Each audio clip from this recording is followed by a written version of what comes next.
السلام علیکم ورحمۃ اللہ وبرکاتہ۔ اللہ سبحانہ و تعالیٰ کا بہت زیادہ احسان اور شکر ہے ہم پر، جس نے ہمیں مسلمان بنایا اور ہمیں اس بات کی سمجھ دی کہ ہم اللہ کے بندے ہیں، انسانوں کے بندے نہیں۔ اللہ ہی ہمارا رب ہے، اسی نے ہمیں پیدا کیا ہے، وہی ہمیں رزق دینے والا ہے۔ مرنے کے بعد ہم نے اسی کے حضور حاضر ہونا ہے، اور جب ہم اس سے ملاقات کریں گے تو وہ ہم سے یہ پوچھے گا کہ ہم نے کیا کیا، دنیا میں کیا کر کے آئے۔ وہ یہ نہیں پوچھے گا کہ تم نے کتنا کمایا، تمہارا گھر کیسا تھا، تمہارے بچے قابل کتنے تھے، نہیں، وہ ہم سے پوچھے گا کہ تم کتنے اچھے انسان تھے اور تمہارا عمل کیا ہے۔ تو ہم سب کو بھی فکر اسی بات کی ہونی چاہیے کہ ہم اپنے اعمال کو درست کریں، اپنے کاموں کو اللہ کی مرضی کے مطابق کریں، اور جو بھی نیک عمل کریں اسی کی رضا کے لیے اور اسی کی خوشی کے لیے کریں۔ وہاں پر کسی نے بھی کام نہیں آنا، نہ ہی ہمارے ماں باپ ہمارے کام آئیں گے۔ دنیا میں تو یہ ہوتا نا، کوئی دکھ تکلیف ہو تو ماں باپ آ جاتے ہیں، لیکن وہاں ایسا نہیں ہوگا۔ اسی طرح نہ ہی وہاں ہمارے بچوں نے کام آنا ہے، نہ بہن بھائیوں نے کام آنا ہے، نہ جو دین کے بزرگ ہیں انہوں نے کام آنا ہے۔ وہ ہر کوئی جو نیک ہے نا، وہ اپنے لیے نیک ہے، وہ اپنی نیکی کر کے کسی اور کو نہیں دے رہا۔ اب آپ قیامت کے دن یہ نہیں کریں گے کہ اللہ جو نمازیں میں نے پڑھی ہیں نا، وہ آپ میرے بچے کو دے دیں کہ کوئی یہ نمازی نہیں تھا اور اس کو جہنم میں نہ ڈالے، مجھے ڈال دیں۔ کریں گے کوئی ایسا؟ کوئی بھی ایسا نہیں کرے گا۔ تو کون سا بزرگان دین میں سے ایسا ہوگا کہ جو کہے کہ میری نیکیاں ان لوگوں کو دے دیں اور ان کے گناہ میں لے لیتا ہوں؟ کوئی سودا کرے گا ایسا؟ کوئی بھی نہیں کرے گا۔ اس لیے ہم سب کو اپنے اعمال کی فکر کرنی چاہیے۔ آج میں چند اعمال کا ذکر کروں گی جو دیکھنے میں تو بہت چھوٹے ہیں، آسان ہیں، لیکن ان کا اجر بہت بڑا ہے، اجر بڑا ہے۔ تو اس لیے ان اعمال کی آپ نے پابندی کرنی ہے۔ سب سے پہلی چیز، پاک صاف ہونے کے لیے وضو کرنا، نماز کے لیے وضو، ویسے اگر ہو سکے تو دن میں جتنا بھی وضو رکھ سکے۔ جب کوئی بندہ وضو کرتا ہے تو نہ صرف یہ کہ اس کے ہاتھ پاؤں دھل جاتے ہیں، منہ دھل جاتا ہے، وہ صاف ہو جاتا ہے، بلکہ اس کے گناہ بھی دھلتے ہیں۔ عثمان بن عفان رضی اللہ عنہ سے مروی ہے کہ رسول اللہ صلی اللہ علیہ وسلم نے فرمایا، جس نے وضو کیا اور خوب اچھی طرح وضو کیا تو اس کے جسم سے اس کے گناہ نکل جاتے ہیں، حتیٰ کہ ناخنوں کے نیچے سے بھی نکل جاتے ہیں۔ تو آپ دیکھیے کتنا بڑا اجر اور ثواب ہے اور کتنا بڑا فائدہ ہے۔ اس لیے جب آپ اگلی دفعہ وضو کریں گے تو شوق سے کریں، اپنے اعضاء مل کے کریں، اور یہ سوچیں کہ یہ اوپر سے بھی صاف ہو رہا ہے اور یہ اندر سے بھی صاف ہو رہا ہے، باہر بھی صاف ہو رہا ہے اور اندر بھی صاف ہو رہا ہے۔ یہ تو ہے دنیا کا فائدہ۔ قیامت کے دن کیا ہوگا؟ رسول اللہ صلی اللہ علیہ وسلم نے فرمایا، میری امت کے لوگ قیامت کے دن بلائے جائیں گے، جبکہ وضو کے نشانات کی وجہ سے ان کی پیشانیاں اور ہاتھ پاؤں چمک رہے ہوں گے۔ تو جو کوئی تم میں سے اپنی چمک بڑھانا چاہے اس کو بڑھا لے۔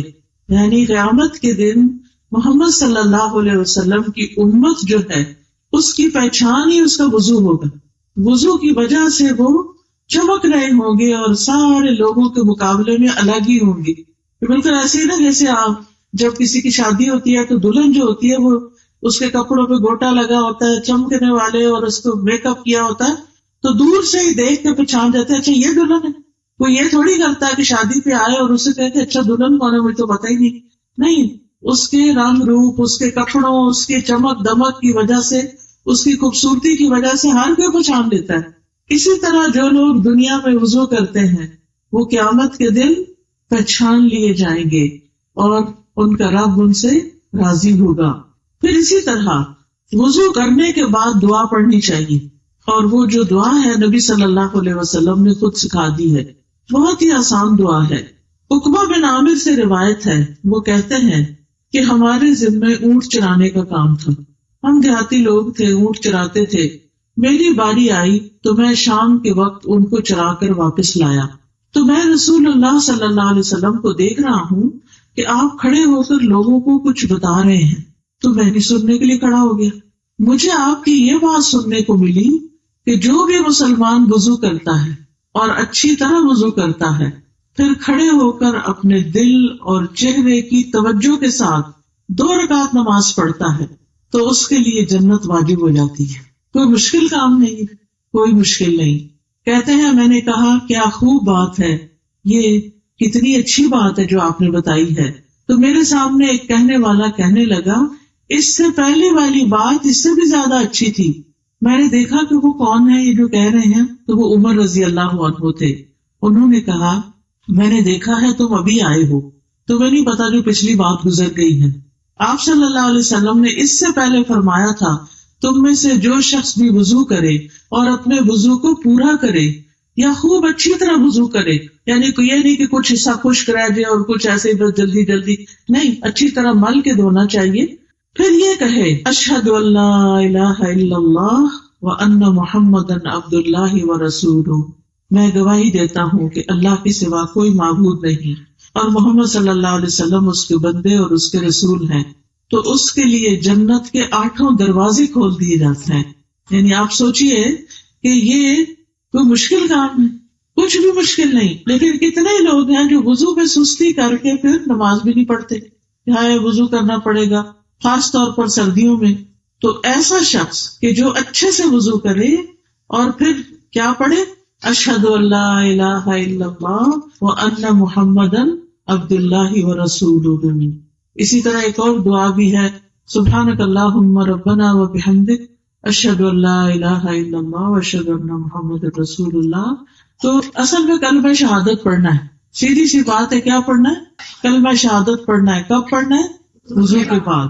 تو اس کے لیے جنت کے 8 دروازے کھول دیے جاتے ہیں کہ جس میں سے چاہے وہ داخل ہو جائے. اب وہ اس کی مرضی ہے کہ کس میں سے داخل ہونا پسند کرتا ہے. تو پیاری بہنوں، اصل بات یہ ہے کہ ہم نیت کر لیں، ارادہ کر لیں کہ ہم نے وضو بھی کرنا ہے اور نماز بھی پڑھنی ہے اور اللہ کے ایک ہونے کی گواہی دینی ہے. یعنی وہی ہمارا الہ ہے، وہی ہمارا رب ہے، وہی ہمارا معبود ہے، اسی کی عبادت، اسی کے لیے نماز، اسی کے لیے روزہ، اسی کے لیے قربانی، اسی کے لیے ہمارا صدقہ خیرات، اسی کے لیے ہمارے سب کام. ہم کسی کے ساتھ بھی جو اچھا کرتے ہیں وہ سارے کا سارا اللہ کی خاطر کرتے ہیں، کسی پر احسان نہیں چڑھاتے. پھر اسی طرح یہ ہے ایک اور آسان عمل ہے جو ہم اپنے بچوں کو سکھا سکتے ہیں، وہ ہے اذان دینا. اذان سکھائیں اپنے بچوں کو. ابو سعید کہتے ہیں کہ ایک مرتبہ ان سے یعنی اپنے بیٹے سے فرمایا میں دیکھتا ہوں کہ تم بکریوں اور جنگل سے محبت کرتے ہو، تمہیں بکریاں چرانے کا شوق ہے اور باہر کھیتوں میں جانے کا شوق ہے. ہوتا ہے نا، کچھ بچوں کو اسکول جانے کا شوق ہوتا ہے اور کچھ بچوں کو ڈیرے جانے کا شوق ہوتا ہے، ان کو پڑھنے کا شوق نہیں ہوتا.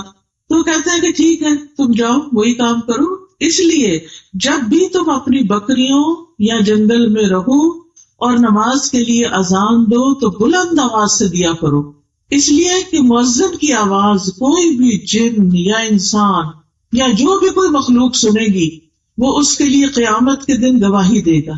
یہ بات میں نے رسول اللہ صلی اللہ علیہ وسلم سے سنی تھی. یعنی وہ صحابی اپنے بچے کو بتاتے ہیں کہ تمہیں بکریاں چرانے کا شوق ہے تو جنگل میں تم اکیلے ہوتے ہو، کوئی مسجد تو نہیں ہوتی نا. یعنی جو لوگ اپنے اپنے کھیتوں میں کام کرتے ہیں اور اپنے آس پاس جاتے ہیں، دور چلے جاتے ہیں، تو پھر وہاں کوئی اذان وغیرہ تو نہیں سنائی دیتی، مسجد بھی قریب نہیں ہوتی. تو اگر اذان آتی ہو اور انسان بلند آواز سے اذان دے تو وہ اذان جو ہے وہ اس کے لیے کیا بن جائے گی؟ قیامت کے دن گواہیاں ہوگی اس بندے کی. ہر مخلوق کہے گی اس میں ہمیں اللہ کا نام سنایا تھا.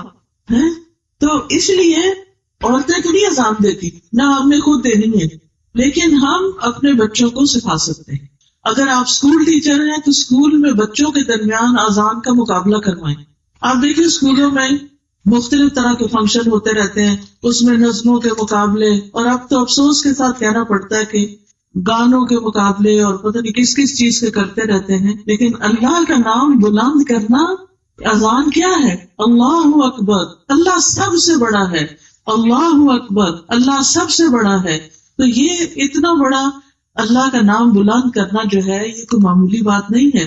لیکن آپ دیکھیں کہ اب بچوں کو اذان بھی پوری نہیں آتی ہوتی اور آیت الکرسی بھی نہیں آتی اور دعائے قنوت بھی نہیں آتی.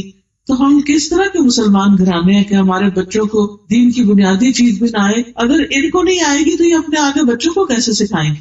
تو اس لیے جو ٹیچرز یہاں بیٹھی ہیں، جو آگے اسکولوں میں پڑھاتی ہیں، ان کو چاہیے کہ اپنی اپنی کلاس کے بچوں کو سکھائیں اور ان کا مقابلہ کرائیں اور اس پر انعام دیں، اور اس پر ان کو بھی اجر ملے گا کیونکہ آپ نے ان کو سکھایا. اور اس کے لیے آپ طریقہ یہ کر سکتے ہیں کہ جیسے نیٹ سے یا وہ آڈیو میں جو اچھی اچھی اذانیں ہیں، جیسے سعودی عرب کی اذان ہے یا مدینہ کی اذان ہے یا اور اچھی اذانیں، وہ بچوں کو سنا کے اس کی ٹیون بھی یاد کروائیں.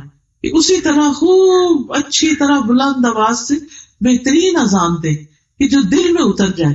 حضرت بلال رضی اللہ عنہ جو تھے وہ اذان دینے کی وجہ سے بھی مشہور تھے، یعنی نبی صلی اللہ علیہ وسلم کے مؤذن تھے. پھر اس کے بعد یہ ہے کہ نماز پڑھنا. اب دیکھیں نماز پڑھنا کچھ لوگوں کو بڑا ہی بھاری لگتا ہے. نماز بہت بڑی چیز ہے، لیکن ان لوگوں پہ بالکل بھاری نہیں جو اللہ سے ڈرتے ہیں، ان کے لیے آسان چیز ہے.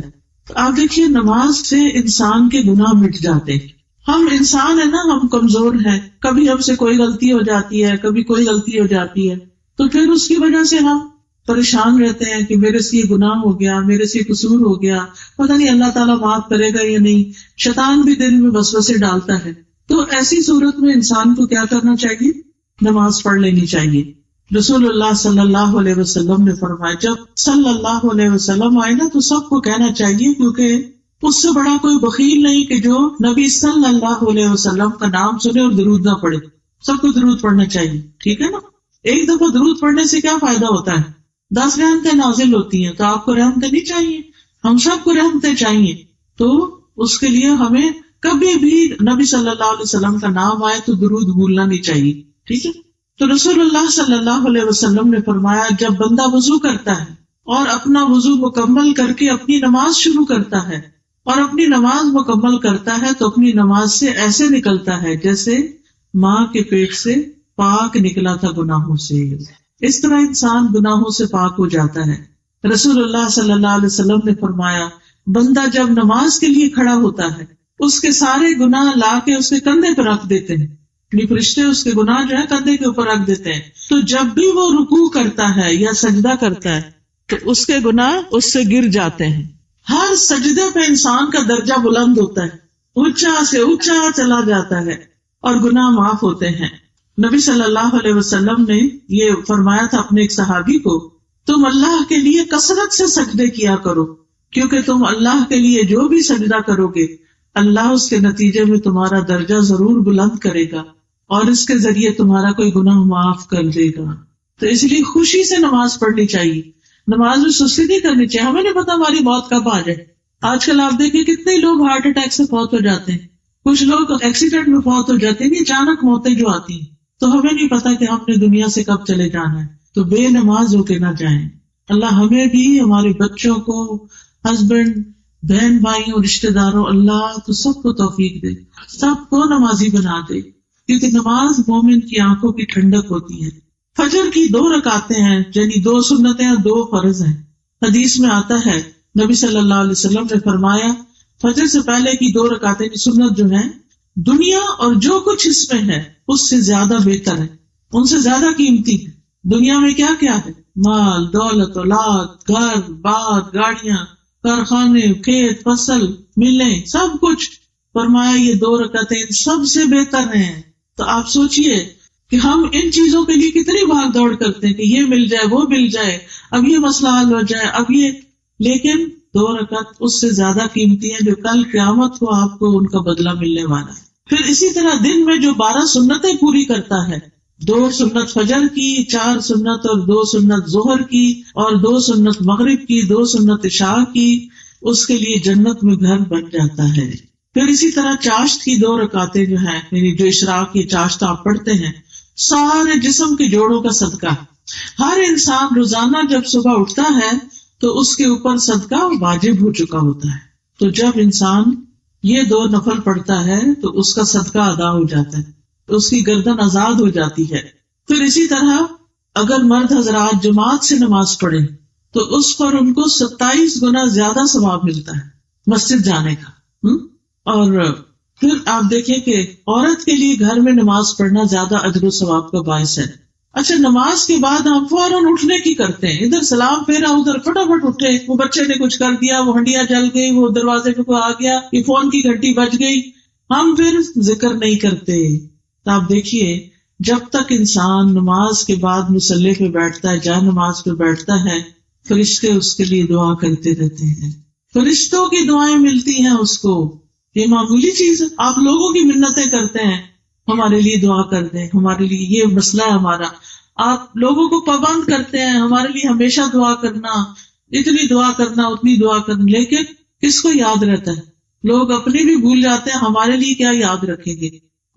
تو آپ دیکھیے کہ جب کوئی شخص مصلی پہ بیٹھ کے ذکر اذکار کرتا ہے نماز کے بعد، تو اس کے لیے فرشتے دعا کرتے ہیں۔ نبی صلی اللہ علیہ وسلم نے فرمایا جب تک تم اپنے مصلی پر جہاں تم نے نماز پڑھی تھی بیٹھے رہو اور ہوا خارج نہ کرو، یعنی وضو نہ ٹوٹے، تو فرشتے دعا کرتے رہتے ہیں، کہتے ہیں اے اللہ اس کو بخش دے، اے اللہ اس پر رحم فرما۔ تو کتنی بڑی بخشش کی بات ہے، کتنے بڑے اعزاز کی بات ہے۔ پھر اسی طرح جمعے کا دن جو ہے وہ بھی خاص دن ہوتا ہے جس میں جمعہ پڑھا جاتا ہے مردوں کے لیے۔ پھر نماز جنازہ بھی اسی طرح بہت بڑی نیکی کا کام ہے۔ نبی صلی اللہ علیہ وسلم نے فرمایا جو شخص جنازے میں شریک رہا یہاں تک کہ نماز جنازہ ادا کر لی گئی تو اس کے لیے ایک قرات ہے، اور جو جنازے میں شریک رہا یہاں تک کہ میت کو دفن کر دیا گیا اس کے لیے 2 قرات ہیں۔ پوچھا گیا 2 قرات کا کیا مطلب ہے کہ اتنا ثواب ملے گا؟ فرمایا 2 بڑے پہاڑوں کی طرح۔ جو کسی کے جنازے میں جاتا ہے اور پھر یعنی دفن تک شریک رہتا ہے تو اتنا بڑا اجر اس کو ملتا ہے۔ آپ سوچئے کہ ہمارے لیے کتنے بڑے موقع ہیں نیکیاں کمانے کے، لیکن ہم ان سے محروم رہ جاتے ہیں۔ تو اگر آپ اپنے بچوں کو کہیں گے کہ جاؤ تم بچے تم بھی جا کے جنازہ پڑھو، تو وہ دیکھیں ایک تو دل نرم ہوتا ہے، دوسرا میت کے لیے دعا ہوتی ہے، اس کی بخشش ہوتی ہے۔ آج اگر ہم کسی کے لیے دعا کریں گے تو کل کوئی ہمارے لیے بھی کرے گا۔ دیکھیں نا، جو نیکی کرتا ہے کسی کے ساتھ احسان کرتا ہے تو اسی کے لیے پھر خیر کے دروازے کھلتے ہیں نا۔ یہ تو نہیں ہو سکتا کہ آپ کسی کے لیے کچھ بھی نہ کریں اور لوگ ہی سب کچھ آپ کے لیے کریں۔ کوئی بھی تعلق جو ہوتا ہے وہ 2 طرفہ ہوتا ہے، کر بھلا ہو بھلا، آپ بھلا کریں گے تو آپ کے ساتھ بھلا ہوگا۔ پھر اسی طرح ایک اور آسان نیک کام ہے، وہ ہے مسجد بنانا یا مسجد کی طرف جانا۔ ابو ہریرہ رضی اللہ عنہ سے مروی ہے کہ نبی صلی اللہ علیہ وسلم نے فرمایا 7 قسم کے آدمیوں کو اللہ تعالیٰ اس دن اپنے عرش کے سائے میں جگہ عطا کرے گا جس دن اللہ کے سائے کے سوا کوئی سایہ نہ ہوگا۔ ان میں سے ایک وہ آدمی جس کا دل مسجد میں اٹکا رہے، اس کو مسجد سے محبت ہو۔ یہ محبت آپ اپنے بچوں کے مردوں کے دلوں میں پیدا کریں کہ دیکھیں قیامت کے دن جب سورج سوا نیزے پہ ہوگا، دھوپ ہی دھوپ ہوگی ہر طرف، ایسے لوگ جن کو مسجدوں سے محبت ہے ان کے اوپر سایہ آ جائے۔ آپ کہتے ہیں نا، ہم بچوں کو کہتے ہیں نماز پڑھو، وہ جاتے نہیں، مسجد نہیں جاتے، نماز نہیں پڑھتے، کیونکہ انہیں اس کا اجر و ثواب نہیں پتا۔ اگر ثواب پتا ہو اور اس پر ایمان بھی ہو، یقین بھی ہو، تو پھر کوئی وجہ نہیں کہ وہ نیکی کے کام دوڑ دوڑ کے نہ کرے۔ پھر اسی طرح مسجد جاتے ہوئے ہر قدم پہ ایک گناہ معاف ہوتا ہے، ہر قدم پہ نیکی لکھی جاتی ہے، چاہے وہ جائیں چاہے وہ واپس آئیں۔ اسی طرح اگر کوئی مسجد بناتا ہے تو آپ صلی اللہ علیہ وسلم نے فرمایا جو شخص اللہ کی رضا کے لیے مسجد کی تعمیر کرتا ہے، اللہ اسی طرح کا ایک گھر اس کے لیے جنت میں بنا دیتا ہے۔ تو جنت کمانے کے لیے مسجدوں کو بنانا، آباد کرنا اور ان کی خوبصورتی اور ان کی صفائی اور ان چیزوں کا انتظام، اور مسجدوں کی اصل آبادی جو ہے وہ ان میں نماز پڑھنے سے ہوتی۔ تو گھر کے مردوں کو مسجد جانے کے لیے انکریج کیا کریں۔ اسی طرح ایک اور عمل ہے اور وہ ہے روزہ رکھنا۔ فرض روزوں کا بھی بڑا ثواب ہے اور نفل روزوں کا بھی بڑا ثواب ہے۔ جس کو ہمت، توفیق ہو، صحت ہو، اسے ضرور اس کا اہتمام کرنا چاہیے۔ ابو سعید خدری رضی اللہ عنہ کہتے ہیں کہ میں نے نبی صلی اللہ علیہ وسلم کو فرماتے ہوئے سنا، جو شخص اللہ کی راہ میں ایک دن کا روزہ رکھے گا، اللہ اس کے چہرے کو دوزخ کی آگ سے 70 سال کے فاصلے پہ دور کر، اتنا دور کر دے گا اللہ تعالیٰ آگ کو اس سے، یعنی آگ اس کے چہرے کو نہیں لگ سکے گی۔ اللہ کی خاطر روزہ رکھنا۔ پھر اسی طرح ہر مہینے کے 3 روزے ساری عمر کے روزوں کے برابر اجر ہے۔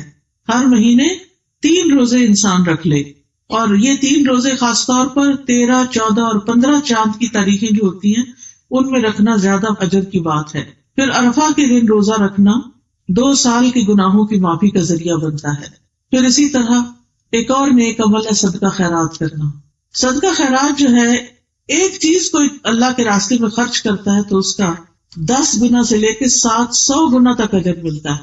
رسول اللہ صلی اللہ علیہ وسلم نے فرمایا، جس نے اللہ کی راہ میں کوئی چیز خرچ کی، اور اللہ کی راہ میں کرنے کا مطلب یہ کہ اللہ کے دین کے لیے خرچ کی، اس کا اجر 700 گنا لکھا جاتا ہے۔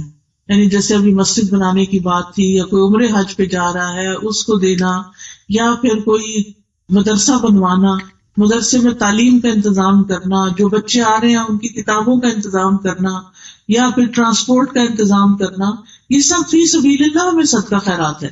پھر اسی طرح صدقہ کرنے سے فرشتوں کی دعائیں ملتی ہیں۔ اللہ کے راستے میں ایک جوڑا خرچ کرنے سے، یعنی 2 چیزیں، مثلا پانی کی 2 بوتلیں، کپڑے کے 2 جوڑے، اس طرح کر کے 2 چیزیں خرچ کرنے سے ثواب کتنا ہوتا ہے؟ رسول اللہ صلی اللہ علیہ وسلم نے فرمایا، جس نے اللہ کی راہ میں ایک جوڑا خرچ کیا، اس کو جنت کے ہر دروازے سے خزانچی بلائیں گے، ادھر آؤ ادھر آؤ۔ یعنی کتنی اجر و ثواب کی بات ہے کہ انسان دنیا میں اس کے پاس کتنی چیزیں ہوتی ہیں، تو بعض اوقات ہوتا ہے نا، ایک ہم رکھ لیتے ہیں، ایک دے دیتے ہیں، تو اپنا دوسرے کا کچھ بنا نہ اپنا کچھ بنا۔ تو اس میں مثلا صرف قمیص دینے کی بجائے، یا کہ صرف شلوار دینے کی بجائے قمیص شلوار کا جوڑا بنا کے دیں، یا ایک بکری، مثلا ایک تو نر بکری ایک مادہ بکری ہے، تو ایک بکری دینے کی بجائے 2 بکریاں دیں، 2 مرغیاں دیں، ایک مرغا ایک مرغی، تو اس سے کیا فائدہ ہوگا؟ وہ اور زیادہ ان کے آگے چیزیں بڑھتی جائیں گی اور ان کو زیادہ فائدہ ہوگا۔ اگر ایک جوڑا بکری کا دیں گے تو ان کے بچے پیدا ہوں گے، تو ان کے غریبوں کا کچھ بن جائے گا۔ لیکن دیتے ہوئے احسان نہیں جتانا چاہیے، دکھاوا نہیں کرنا چاہیے۔ دیتے ہوئے دائیں ہاتھ سے بندہ دے تو بائیں کو پتہ نہ ہو، چھپا کے دینا چاہیے، صرف اللہ کی خاطر، کیونکہ یا اللہ میں نے تیرے لیے دیا ہے، مجھے کسی انسان سے کچھ نہیں لینا دینا، میں نے صرف تجھ سے اس کا اجر لینا ہے۔ آپ دیکھیں کہ اللہ کے خزانے کتنے بڑے، پھر جو اجر وہ دے گا وہ کوئی اور دے ہی نہیں سکتا۔ حدیث میں آتا ہے کہ اللہ کے دونوں ہاتھ بھرے ہوئے ہیں، اور جب سے زمین و آسمان بنے وہ خرچ کر رہا ہے، اور اس میں رتی برابر بھی کمی نہیں ہوئی، وہ دے سکتا ہے۔ پھر ایک اور عمل یہ ہے، ہر وقت ذکر کرنا، اللہ کا ذکر اذکار کرنا۔ دیکھیں یہ چھوٹی چھوٹی نیکیاں ہیں جن کے کرنے میں کچھ مشکل نہیں ہوتی، لیکن انسان اپنے آخرت کے لیے تیاری کر رہا ہوتا ہے اور وہاں کے لیے اپنے خزانے بھر رہا ہوتا ہے۔ نبی صلی اللہ علیہ وسلم نے فرمایا، 2 کلمات ایسے ہیں جو زبان پہ بڑے ہلکے، میزان میں بڑے بھاری ہیں اور رحمان کو بڑے پیارے ہیں، اور وہ ہے سبحان اللہ و بحمدہ سبحان اللہ العظیم۔ پڑھیے سب، سبحان اللہ و بحمدہ سبحان اللہ، پھر پڑھیے سبحان اللہ و بحمدہ سبحان اللہ و بحمدہ سبحان اللہ العظیم، سبحان اللہ و بحمدہ سبحان اللہ العظیم۔ شاباش۔ پھر اسی طرح جنت کا خزانہ ہے، لا حول ولا قوت الا باللہ، لا حول ولا قوت الا باللہ، لا حول ولا قوت الا باللہ۔ اسی طرح ایک بار سبحان اللہ پڑھنے سے اور الحمدللہ پڑھنے سے زمین اور آسمان نیکیوں سے بھر جاتا ہے۔ اس لیے کوئی کام کر رہے ہوں، آپ کھانا پکا رہے ہیں، گھر کی صفائی کر رہے ہیں، کپڑے دھو رہے ہیں، زبان تو خالی ہے نا، تو آپ پڑھتے رہیں سبحان اللہ سبحان اللہ سبحان اللہ، الحمدللہ الحمدللہ الحمدللہ، پڑھتے جائیں پڑھتے جائیں پڑھتے جائیں۔ کیا مشکل ہے کوئی مشکل؟ کیا رکاوٹ ہے؟ کوئی رکاوٹ نہیں، ٹھیک ہے نا۔ پھر اسی طرح 100 بار سبحان اللہ و بحمدہ کہنے سے سارے گناہ معاف ہو جاتے ہیں۔ ابو ہریرہ رضی اللہ عنہ سے روایت ہے کہ رسول اللہ صلی اللہ علیہ وسلم نے فرمایا، جو شخص 100 بار سبحان اللہ و بحمدہ کہے اس کے گناہ معاف ہو جائیں گے، اگرچہ سمندر کی جھاگ برابری کیوں نہ ہو۔ پڑھیے سبحان اللہ و بحمدہ سبحان اللہ و بحمدہ سبحان اللہ و بحمدہ سبحان اللہ و بحمدہ سبحان اللہ و بحمدہ۔ اسی طرح جو بندہ 100 دفعہ یہ کلمہ پڑھے دن میں، لا الہ الا اللہ وحدہ لا شریک لہ، لہ الملک و لہ الحمد وہو علی کل شیء قدیر، تو اس کو 10 غلام آزاد کرنے کے برابر ثواب ملے گا۔